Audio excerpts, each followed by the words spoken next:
గబ్బా వేదికగా ఆస్ట్రేలియాతో జరిగిన మూడవ టెస్ట్ మ్యాచ్ అనంతరం team India star off spinner Ravichandran Ashwin retirement ప్రకటించారు. దీంతో ఇప్పుడు అందరి దృష్టి టెస్ట్ స్పెషలిస్టులు చతేశ్వర పూజారా, అజ్వింకా రహానాలపై పడింది. ఈ ఇద్దరు స్టార్ ఆటగాళ్లు భారత జట్టుకు ఆడి దాదాపు ఏడాదికి పైగా కావస్తుంది. యువ ఆటగాళ్లు రిషబ్ పంత్, సర్ఫరాజ్ ఖాన్, శుభమన్ గిల్, శ్రేయస్ అయ్యర్ వంటి ఆటగాళ్లు సుదీర్ఘ ఫార్మాట్లలో సత్తా చాటుతుండటంతో సెలెక్టర్లు వీరి వైపు చూడడం లేదు.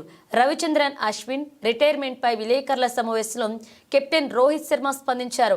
రిటైర్ అయినా కానీ తాము కలుస్తామని చెప్పుకొచ్చాడు. అశ్విన్, రహానే, పూజారాలను మనం విభిన్న పాత్రల్లో చూడబోతున్నామా అని ఈ సందర్భంగా విలేకరులు ప్రశ్నించారు.